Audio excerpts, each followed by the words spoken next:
Journal क्या होता है? जर्नल बेसिकली तब यूज किया जाता है जब हमारे पास कोई और वाउचर जो है उसके यूज के लिए ना हो, मींस ऐसी एंट्री जो किसी और वाउचर में एंटर ना की जा सके। कैसे? तो एक एग्जांपल कि हमको जो है एक्स से पैसा लेना था और वाई को देना था, मतलब ठीक है, एक्स से लेकर वाई को देना था, या फिर एक्स से हम लेके वाई को देते।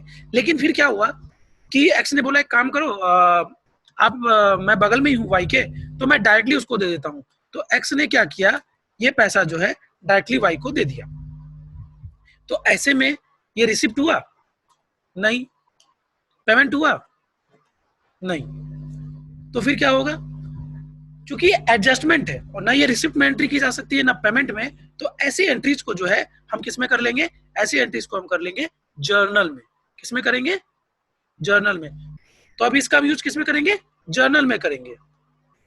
F7 जर्नल की जो हमारी एंट्री है वो बाकी किसी वाउचर में फिट नहीं बैठ रही है। जर्नल मास्टर वाउचर होता है। आप वैसे चाहो तो contra, payment, receipt, sales, purchase सारी एंट्री इसमें डाल सकते हो, लेकिन हम इसका यूज टैली में तभी करेंगे जब हमारे पास ऐसी एंट्री हो जो किसी और वाउचर में यूज न की जा सके। तो इसी एग्जांपल को हम देख लेते हैं कि एक्स ने वाई को पैसा दिया, ठीक है, तो एक्स से हमको लेना था। हो सकता है कि एक्स जो है वो क्या था, हमारा कस्टमर था, तो यहाँ पर हम अल्ट सी दबाएंगे, एक्स अकाउंट बना लिया, कस्टमर है, डेप्टर्स में डाल दिए, ठीक है, और इससे हमको मान लो 10,000 रुपये लेने थे। तो ये किसको पैसा दिया? वाई को। और यहाँ पूछ रहा है डेबिट, तो जिसके पास पैसा जाता है उसको डेबिट करते हैं। तो यहाँ पर बना लेंगे वाइज क्रेडिटर, उसको हमको देना था पैसा, तो कितना देना था? 10,000। और किससे लिए? अब जिससे पैसा गया है उसको यहाँ पर सी आर करेंगे, यहाँ पर चेंज करना पड़ेगा। हमने यहाँ सी लेके सी आर ले लिया, और यहाँ पर ऑलरेडी हम एक्स बना चुके हैं, एक्स हमने ले लिया। ये हो गई एंट्री। आप देख सकते हो कि ये इसके पास पैसा गया इसलिए डेबिट दिखा रहा है, और इसके पास से गया इसलिए ये क्रेडिट दिखा रहा है। ऐसे में लिख देंगे being X paid directly to Y, और ये हो गई एंट्री कंप्लीट हमारी। ठीक है, तो एक पार्टी से दो पार्टी के बीच में जो ट्रांजेक्शन होगा या एडजस्टमेंट एंट्री जो भी होगी वो इसमें आएगी। इसी तरह इसका एक और यूज कर सकते हैं हम, आप लोग ध्यान दोगे तो समझ में भी आ जाएगा कैसे। क्वेश्चन ये है, हमने मोहन को 1,500 रुपए एडवांस दिए, ठीक है, 31 मई को मोहन ने ये डिटेल दी हमको, क्या कि कहाँ कहाँ पैसा खर्च हुआ, ठीक है, ये डिटेल उसने दी कि टोटल जो है आपका पूरा पैसा खर्च नहीं हुआ है, 900 रुपए खर्च हुआ है, इस तरह से हुआ है। मार्केटिंग में 200, एडवर्टाइजमेंट में 400, फिर मार्केटिंग में 300 रुपए टोटल खर्च हुआ है, ठीक है। अब इस एंट्री को हम कैसे करेंगे? देखो यहाँ पर हमारे पास दो एंट्री है। पहली एंट्री कह रहा है कि मोहन को हमने पे किया है, कितना? 1,500 रुपया, तो पेमेंट हुआ पहली एंट्री। दूसरी एंट्री जो 31/5 से चालू है वो क्या है? खर्चे का एडजस्टमेंट है, तो वो एंट्री जो है वो होगी जर्नल में, ठीक है। तो सबसे पहले हम पेमेंट में जाके मोहन को 1,500 रुपए का एडवांस का पेमेंट कर देते हैं। अब मोहन अकाउंट जो बनेगा वो किस में बनेगा? क्योंकि हमने इसको एडवांस दिया है इसलिए नॉन एडवांस एसेट्स में बनेगा। जब हम किसी को पैसा देते हैं तो वो हमारा जो है एसेट होता है, तो हमने इसको एसेट हुआ है, हमने इसको पैसा एडवांस दिया है, तो मोहन एडवांस अकाउंट, ताकि इसे समझ में आ जाए, मोहन एडवांस अकाउंट के नाम से लोन एंड एडवांसेज एसेट में हमने एक लेजर क्रिएट किया, और जितना भी पैसा इसको दिया था वो लिख दिया और कंट्रोल ए से एक्सेप्ट कर लिया। अब आते हैं एज पर क्वेश्चन अगली एंट्री की तरफ।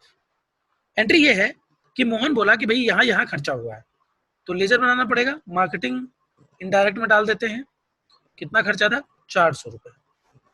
फिर बोला कि एडवर्टाइजमेंट में खर्चा हुआ था, वो भी इनडायरेक्ट एक्सपेंस में ही जाएगा, ठीक है। नोट करते रहेंगे आप लोग, जिनको भी देख समझ नहीं आ रहा है या फिर जिनको याद नहीं है वो नोट करेंगे, ठीक है।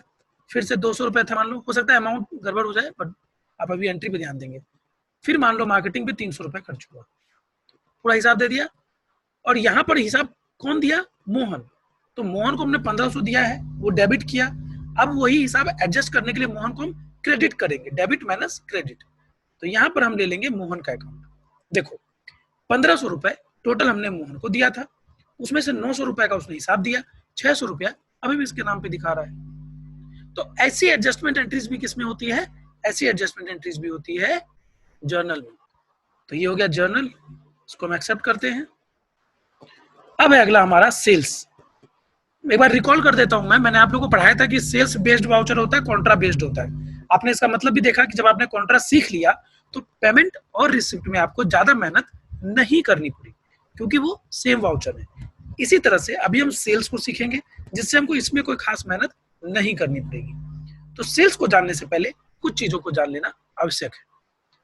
सेल्स यानी कि एफेक्ट, कोई भी बिजनेस जो है सेल के लिए ही बनता है। हम कोई बिजनेस करते हैं, चाहे सर्विस हो चाहे गुड्स हो, ताकि हम कुछ बेच सके और कमा सके।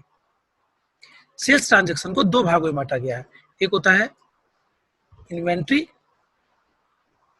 ट्रांजैक्शन और एक होता है नॉन इन्वेंट्री ट्रांजैक्शन। ठीक है, इन्वेंट्री ट्रांजैक्शन वैसे ट्रांजैक्शन है जिसमें गुड्स की डिटेल होती है हमारे पास। गुड्स की डिटेल मतलब राम को 10 पीस बॉटल बेची, तो क्या बेचा? बॉटल। कितना बेचा? 10 पीस।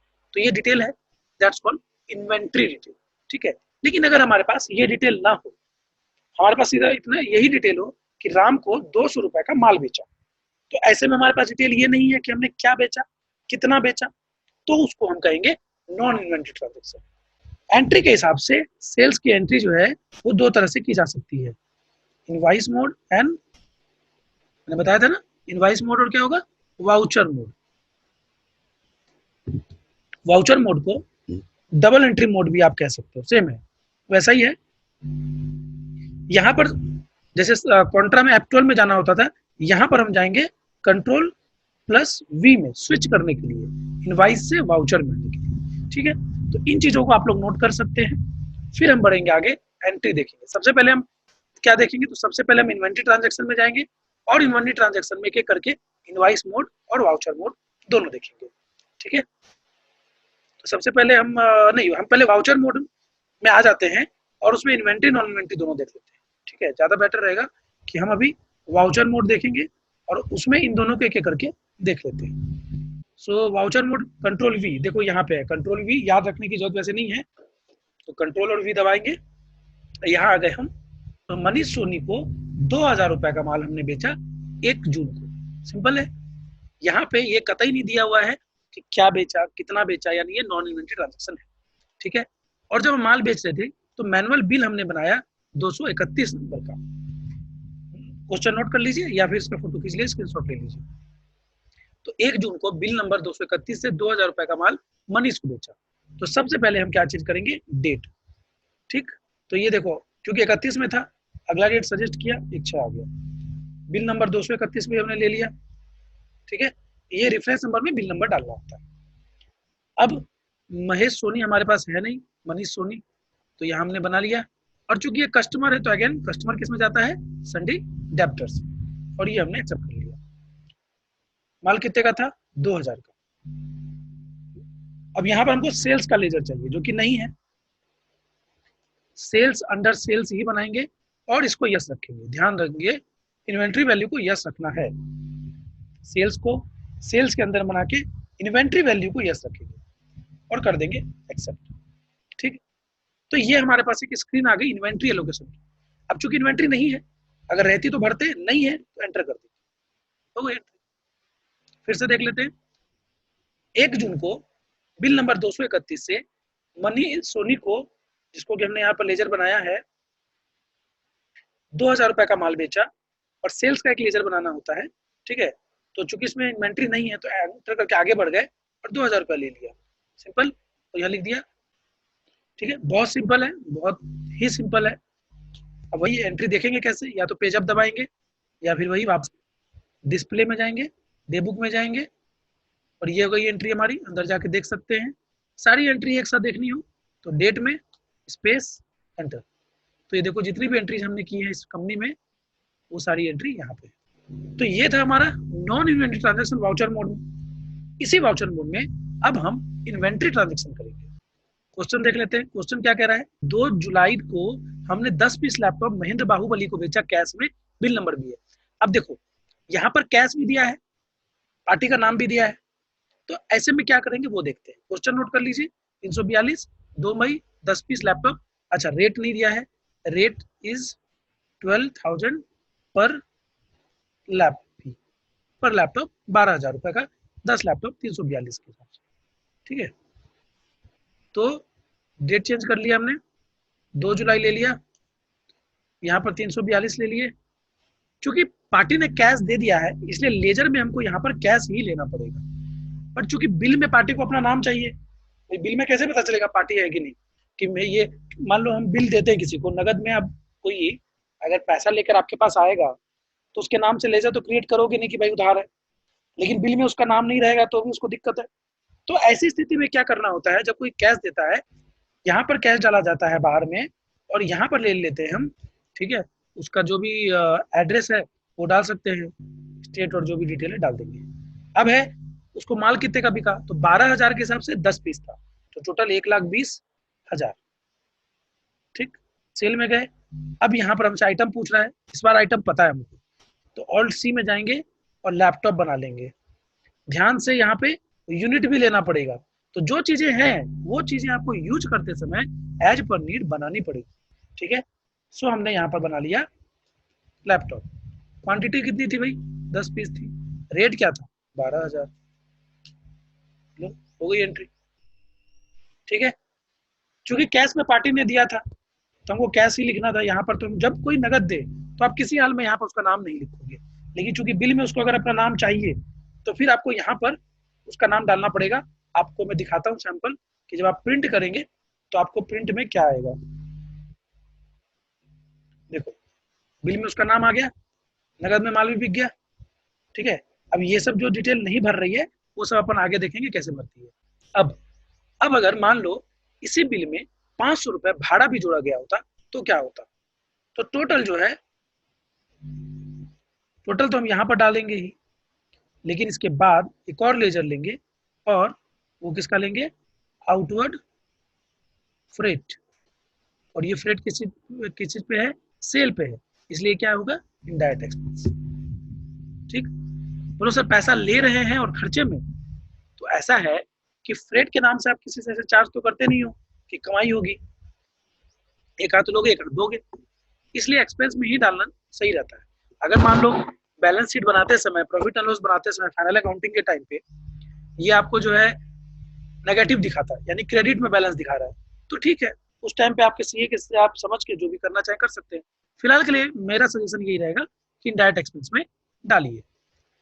सो यहाँ पर वो 500 रुपया आ गया, तो ऐसे केस में ये कर सकते हैं। यहाँ पर हमने क्या एडिशनल किया, हमने एडिशनल ये किया कि हमने जो है फ्रेट डाल दिया, कितना, 500। तो हमने अभी क्या क्या देखा, हमने देखा कि सेल्स में वाउचर मोड में हम इन्वेंट्री और नॉन इन्वेंट्री ट्रांजैक्शन कैसे कर सकते हैं। सिंपली अगर देखें तो दोनों में कोई खास अंतर नहीं है। अंतर बस इतना सा है कि अगर आपको इन्वेंट्री ट्रांजैक्शन डालना है तो सेल में जाने के बाद आपके पास एक स्क्रीन आती है। कौन सी स्क्रीन, सेल में जाने के बाद जब आपके पास स्क्रीन आती है तो इसमें अगर आप कोई डिटेल डालते हैं तो उसको कहा जाएगा इन्वेंट्री ट्रांजैक्शन, और अगर नहीं डालते हैं तो उसको क्या कहा जाएगा, non inventory transaction. That's it, इससे ज्यादा अंतर नहीं है। अब आगे बढ़ते हैं इनवॉइस मोड, ठीक है। यहां मैं एक चीज बता दूं कि मैंने आपको बताया कि वाउचर मोड में इन्वेंट्री डिटेल कैसे मेंटेन कर सकते हैं, लेकिन मेरी सलाह ये है कि आप वाउचर मोड का यूज सिर्फ और सिर्फ तभी करें जब आपके पास सिंपली ये डिटेल हो। अब अगर इसके अलावा आपके पास कोई भी डिटेल है, चाहे वो इन्वेंट्री है, चाहे वो ट्रांसपोर्ट डिटेल है, चाहे वो डिस्काउंट है, ऐसा कुछ भी अलग से है, तो आई विल सजेस्ट कि आप सिर्फ और सिर्फ इनवॉइस मोड ही यूज करें। क्यों, वो हम आगे देखेंगे, क्योंकि उसमें बहुत सारे ऑप्शंस होते हैं डालने के, यहाँ पर चीजों को डालने का कोई ऑप्शन नहीं होता, ठीक है। तो वाउचर मोड का यूज तो बहुत अच्छा होता है जबकि हमारे पास सिर्फ और सिर्फ इतनी सी डिटेल हो जो आपके यहाँ पर आप देख सकते हैं। अगर इस तरह की डिटेल है तो वाउचर मोड का यूज जो है रिकमेंड नहीं है, वाउचर मोड का यूज करने को नहीं करेंगे, ठीक। सो हम आगे बढ़ते हैं और हम कंट्रोल वी यूज करके वाउचर मोड से आगे हम इनवॉइस मोड, ठीक है। अब यहाँ पर आपको एक चीज नोट कर लेनी चाहिए, नॉन इन्वेंट्री में जाने के लिए अल्ट प्लस आई का यूज किया जाता है। ये ऑप्शन भी यहाँ पर है, आपको उसको याद रखने की बहुत ज्यादा जरूरत नहीं है, ध्यान रख के भी काम चलाया जा सकता है। तो यहाँ पर आपको अकाउंटिंग इनवॉइस का ऑप्शन जो है आ रहा है, अल्ट आई से स्विच कर सकते हैं आप। इसका चेंज यहाँ देखें, अभी आइटम दिया है ना, दैट मीन्स ये जो है ये क्या है, अभी ये है इन्वेंट्री, ठीक है। इसमें क्या होगा, अभी इसमें इन्वेंट्री एंट्री हो सकती है, जबकि अभी हम ये अल्ट आई को प्रेस करते हैं तो उसकी जगह आ गया पार्टिकुलर्स, यानी कि इसमें क्या कौन सी एंट्री होगी, अब नॉन इन्वेंट्री एंट्रीज होगी। सो जब यहाँ पे पार्टिकुलर्स दिया रहेगा ये, तो इसका मतलब हो गया कि ये नॉन इन्वेंटरी ट्रांजेक्शन होगा। उसको चेंज करने के लिए हम यहाँ आएंगे आइटम इनवाइस में, तो ये यहाँ पर आ जाएगा आइटम। जब वहां पर आइटम हो जाएगा तो ये क्या हो जाएगा, इन्वेंट्री एंट्रीज।